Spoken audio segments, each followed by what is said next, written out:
स्वीकारण, सत्य का स्वीकारण मनुष्य के लिए बहुत ही महत्वपूर्ण है। जब तक मनुष्य सत्य को स्वीकार नहीं करता, उसे असत्य से लड़ने की शक्ति प्राप्त नहीं होती।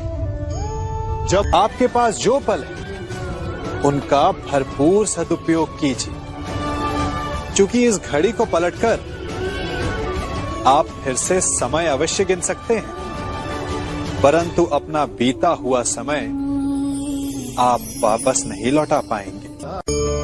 हम सब अपनों की, अपने मित्रों की, परायों की सहायता करते हैं, परंतु हम सब के मन में एक व्यथा रह जाती है कि वो हमारा उपकार भूल गया, कि उसने हमें सम्मान नहीं दिया, कि समय पड़ने पर उसने हमारी सहायता नहीं की। होता है ना ऐसा? अब प्रश्न ये उठता है कि क्या हमें उपकार भुला देना चाहिए या नहीं? और उत्तर भी दो हैं, हां भी और ना भी।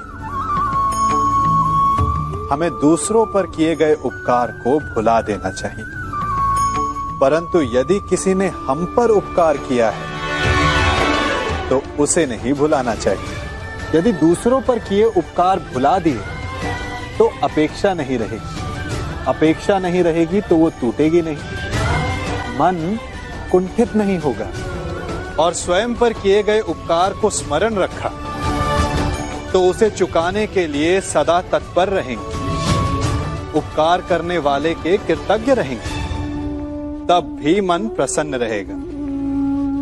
और यदि हम सभी ऐसा करने लगे तो सबके मन को संतोष रहे। प्रत्येक मनुष्य सफलता पाने के लिए कार्य करता है। कुछ सफल होते हैं, कुछ नहीं होते, और जो सफल नहीं होते वो सदा अपनी असफलता का कारण या तो अपनी परिस्थितियों को बताते हैं या अपने सहयोगियों को दोषी ठहराते हैं। परंतु क्या वास्तविकता में ऐसा ही होता है? क्या कोई परिस्थिति या कोई व्यक्ति किसी की असफलता का कारण बन सकते हैं? उत्तर हां भी है और ना भी। कैसे? आप इस तितली को देख रहे हैं? आपने एक मक्खी को भी देखा होगा। प्रकृति ने दोनों को समान गुण दिए हैं रस पान करने का।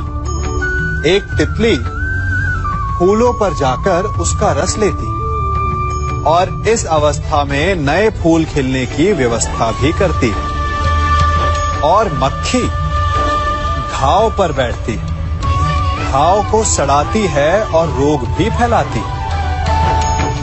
यदि इसमें किसी बात का अंतर है तो केवल सोच का।